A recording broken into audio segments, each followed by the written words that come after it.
So yesterday, you saw me unbox this happy little guy as I was in a rush to get to work because, well, I got to go to work to get paid and make money so I can buy things like this. But this is it.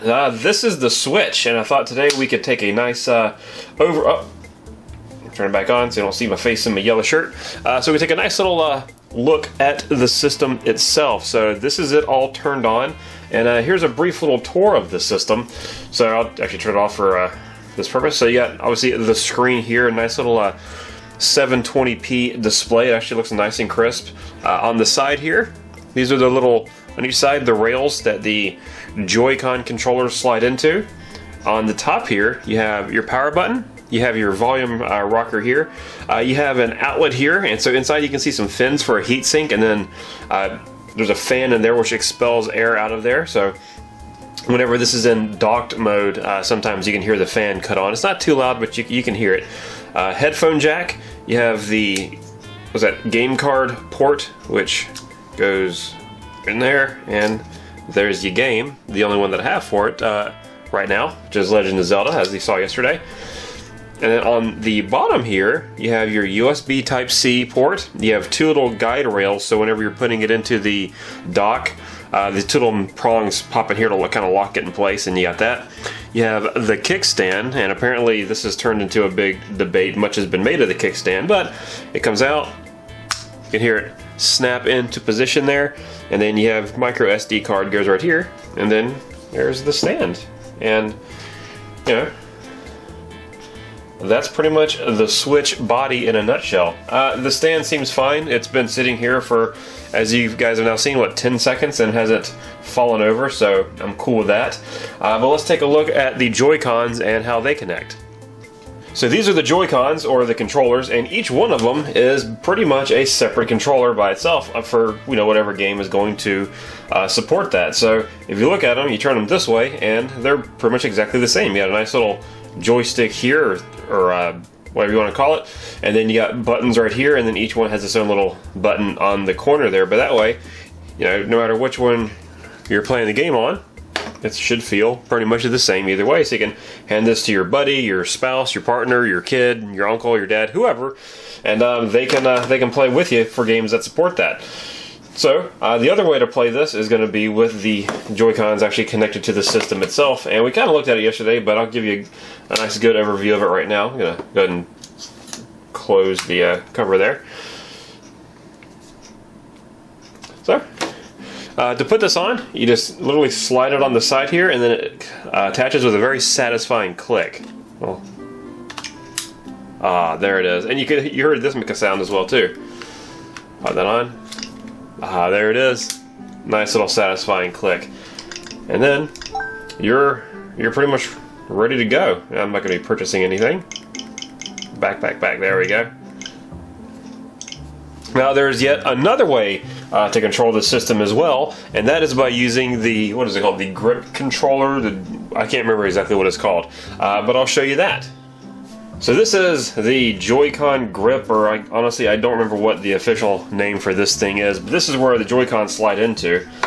And to do that, you just first disconnect them from the device, and that's easy enough with these buttons. So these tiny little buttons here, you just press this, slide up on each one. There you go.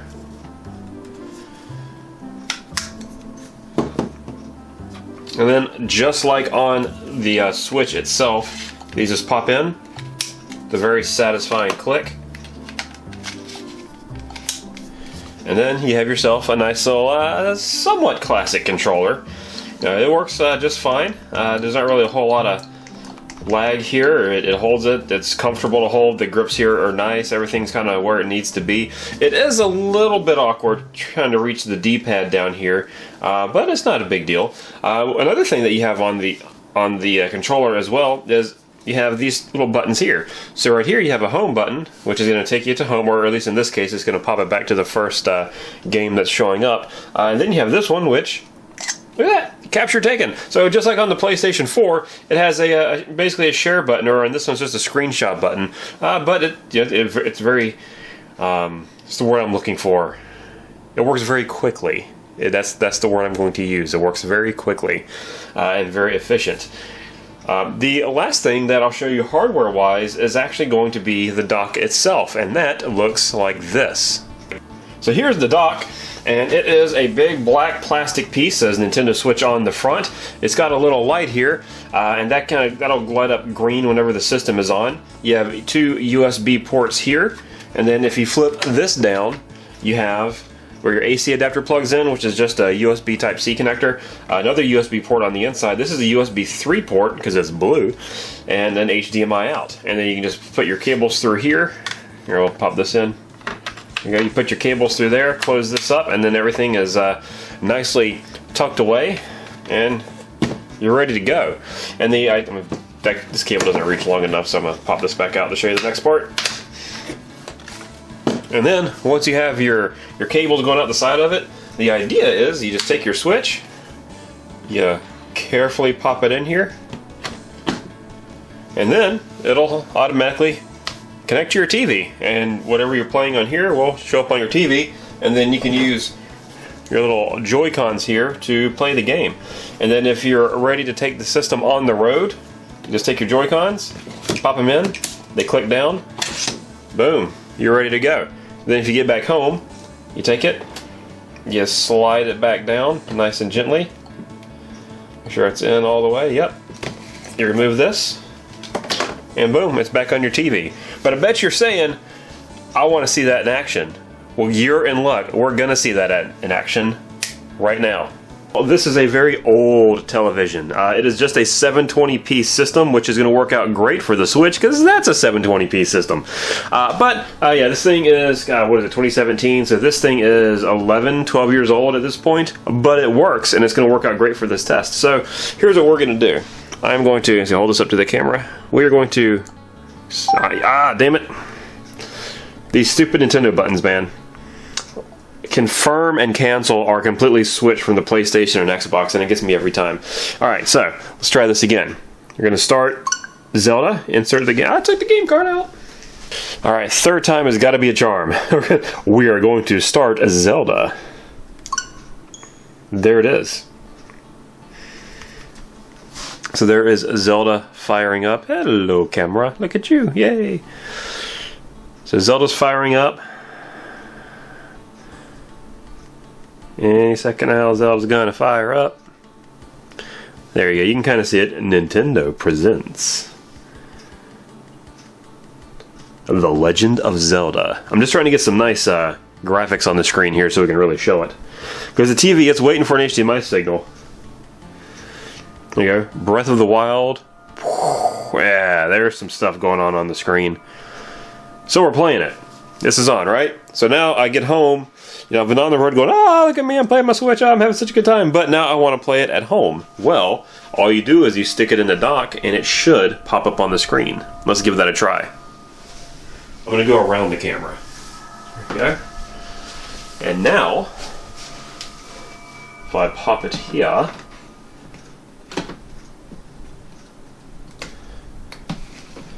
should show on the screen.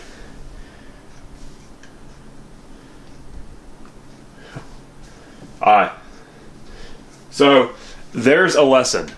When you're putting it in the dock and you're kind of removing your Joy-Cons, the power button is very close to the edge, and sometimes you may trip that.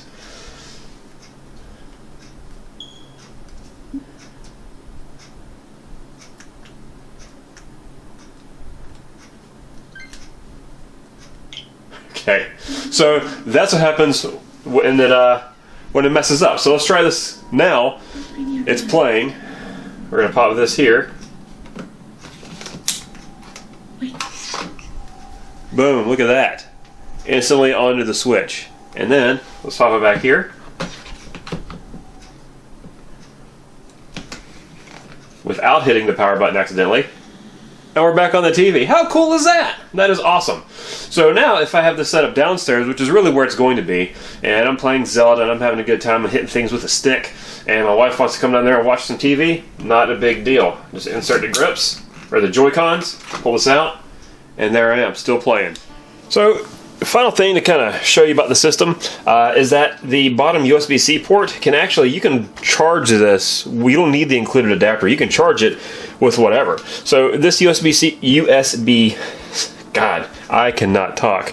Type-C cable here is just connected to my computer. It's what I hook my phone up to charge it, transfer data back and forth and all that. And while you can't transfer data back and forth between the computer and the Switch, at least not right now, I don't know if that's coming in the future or not, you can hook it up and turns to a charge. Now, it doesn't charge it very quickly, but it will charge it. In fact, I've only used this cable hooked up to my PC to charge it, and I've also confirmed that this cable hooked up to the PC will also power the dock enough to play Zelda and power the dock and play it in docked mode with all the full fancy graphics. And by that, of course, I just mean, 900p versus 720. But anyway, it'll work. So if you don't have the official included adapter with you wherever you are, as long as you have a USB Type-C, I think you're going to be fine. At least that's been my experience. The second thing that I kind of found this out about the system is this. Apparently, the software has been closed. Whatever. You're fine. Turn off.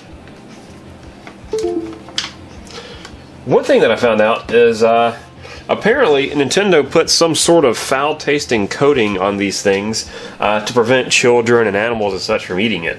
So I'm going to taste it real quick to see if that's the case. I don't know if it's bitter or what it's supposed to be, but let's see.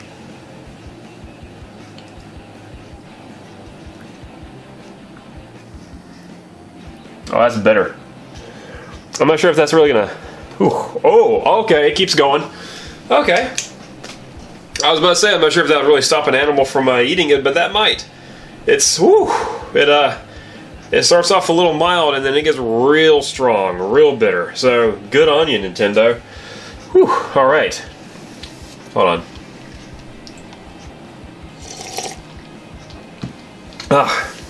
Well, so far... Oh, wow. Well, nope, it's still there. I was about to say a drink of water cured it, but no, that's still there. But anyway, I've been fairly impressed with the Switch. Like I said in the last video, I did not buy the Wii U. I kind of skipped over that. I still may go pick up a Wii U at some point. There's a couple games in there I wouldn't mind having, but I imagine at some point they're going to get ported over to the Switch, which is fine. I'll just play it on the Switch anyway. But I'm really disappointed that the Virtual Console was not included on this thing at launch. I imagine it's coming. I was also disappointed to see that from what I can tell, at least now, there's no good way for me to port my Virtual Console games from the original Wii over to the Switch. So I have about 20, 21 games, something like that, on my Wii, and it'd be awesome to be, hey, there's my face, it'd be awesome to be able to play this thing, or play the games on the go. Can you imagine taking this with you and having like your Super Nintendo collection with us, some N64 games, or maybe, I think it was Digital Foundry that showed that the tech is there, GameCube games. That'd be awesome. The tech obviously isn't built in, but like the chip itself could handle the emulation based off of a video that they did. But it'd be awesome to be able to go and play Super Mario World, Killer Instinct, Super Mario 64, the older Super Nintendo Zelda games. It'd be fantastic. I imagine it's coming. I just don't know, obviously, the details of that. The last thing I'll show you is we'll go through kind of the menu system here, and this is it. Like that's your menu. Like this is all you get. You get news, and if you click on that, you get a lot of Nintendo news. Like Xenoblade Chronicles 2 is coming out apparently. There's a new system version available, so I'll be downloading that. Available now. Zelda. Yep, I got it. 1-2 Switch, which I will probably buy once it's a $5 game. I'm sure that's going to be next week based off of the reviews. But you go back, and then you have your eShop, which is, I'll show you, is very bare right now there. Oh, and this does support 5 gigahertz wireless signals, which is fantastic. Recent releases, so there's all the digital games that are available for right now. Coming soon, which is, oh man. Sorry, I just got hit by that bitter taste again. Kind of burns a little bit. Coming soon, Mario Kart 8 Deluxe. That I'm going to buy, because obviously I don't have a Wii U, so I couldn't get it on that. And then you can enter a code. You go back, let's close. You have an album, which I don't have any pictures on there, so there's no point in showing that. Controllers, and this, you can see if they're charging, the battery levels and all that. You can pair some new controllers. You can do just your normal stuff you'd expect. Which, by the way, the system charges the controller. So when the controllers are connected to the Switch, it'll charge the controllers, and then you just have everything hooked up. You pop in one cable, and everything charges. So that's kind of neat. System settings, airplane mode, screen brightness, log data management, all the stuff you kind of expect from a modern system. You have all the stuff here, and then you have sleep mode. But that's it. So that is the Nintendo Switch. I haven't spent a whole lot of time with it because honestly I've been playing a lot of Horizon Zero Dawn, and that game has been fantastic, let me tell you. But I did play about an hour of Zelda last night, and it's good. I like it. I deleted my save though because I'm going to set up the dock and everything downstairs and want to start fresh whenever I finish with Horizon, which will probably be soon. I'm plowing through it because it's so damn good. But yeah, this is awesome. Cool system. I'm super happy that I bought one. I'm really looking forward to some of the games that are coming out. Even if a couple of them are just going to be rehashes, they're games that I don't have yet. Like, again, Mario Kart 8 I don't have. I'm really looking forward to the new Super Mario that's coming out. But so far, this is awesome. I'm really going to look forward to see what they do with the Virtual Console, because I think that's going to be a huge system seller. If you can play that whole catalog of games on the go without having to have like a, jailbroken or rooted like PSP or something like that, you can just actually have a Nintendo system with, quite frankly, a much better screen than the PSP and a much bigger one than the Vita, and you can play your games that way on the go. I think that alone will sell a ton of these systems, so I'm really looking forward to seeing that. So, well, thanks for watching. I'll catch you next time. I'm not quite sure what the next video is going to be. I have been super busy lately, which is why the amount of videos that I've done have been a lot less than normal. I'm hoping to get a more standardized schedule at some point to be able to start popping out more videos and better quality ones, and really doing videos that maybe you guys would want to see, so let me know what you would want to see, and I'll try to do that. So again, thanks for watching, and I'll catch you next time. Have a great day.